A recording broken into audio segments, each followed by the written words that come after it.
聚焦自贸区，展望“一带一路”历史新机遇；对话总领事，畅谈亚欧经贸往来新愿景。祝大家新年快乐，恭喜发财，万事如意，新春快乐，恭喜发财，万事如意，新年快乐，新春快乐，猴年吉祥。敬请收看东方财经浦东频道聚焦自贸区新春特别节目。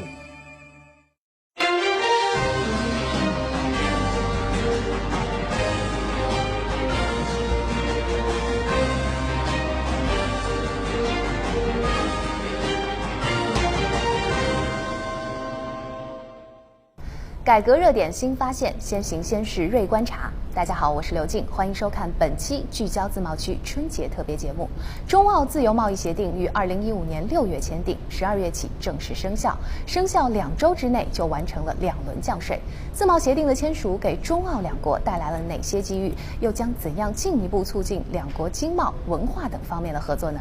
今天在演播室里，我们非常的荣幸为大家请到了澳大利亚驻上海的副总领事、澳贸委的中国区总经理 Michael Clifton。Thank you, Michael. Thank you for coming to our show. So I noticed that you actually bring some very cute stuff to the studio, right? So could you please introduce to us for a little bit?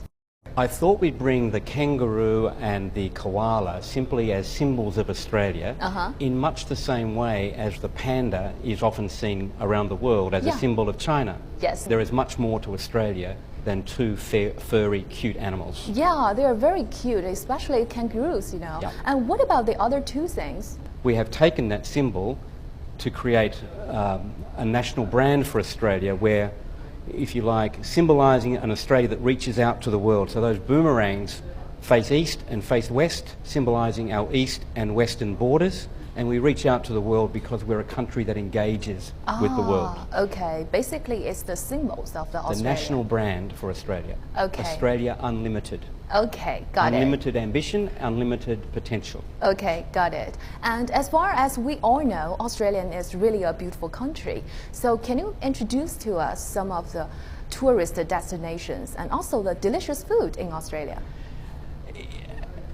It's worth noting, I think, or highlighting that just yesterday we, for the first time, have welcomed over 1 million Chinese tourists to Australia in the past year. So Australia is definitely on the radar for Chinese travellers, and that's not surprising because there are so many things for Chinese tourists to see, to do, and to experience in Australia. Yeah. So many Chinese tourists land in Sydney, and in Sydney you have those typical Australian tourist sites of the Sydney Opera House. Yes, you that's have the Sydney famous. Harbour Bridge. But beyond Sydney, there are many other locations. So, for example, President Xi Jinping, when he went to Australia in 2014, visited Tasmania. The island of Tasmania. And since his visit, Tasmania has been the beneficiary of record numbers of Chinese tourists going to Tasmania. The potential is unlimited, as I said earlier. Yeah, for sure. So did you ever go to the Shanghai Free Trade Zone? I've been to the Shanghai Free Trade Zone on a number of occasions, yes. So what do you think of it? Look, it's been a great initiative by the Chinese government to pilot the Free Trade Zone. We have, Australian companies have particularly benefited from the cross-border trade that has been facilitated through the Free Trade Zone. So Australian products, whether it's wine, whether it's dairy, whether it's seafood, is moving in increasing quantities through the Free Trade Zone, and that's great. Great for Australian companies, but perhaps more importantly for your audience, great for local consumers in Shanghai. Yeah, we can buy relatively much cheaper, products from Australia.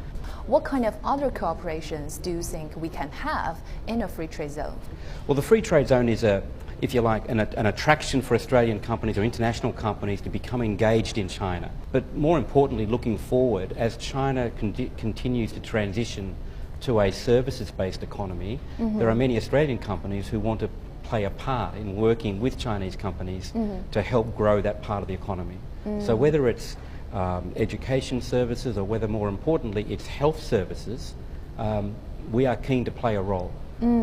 So what specific influences will it have to the bilateral trade between the two countries? Liu Jing, I anticipate that the free trade zone will have a similar impact in China to what the free trade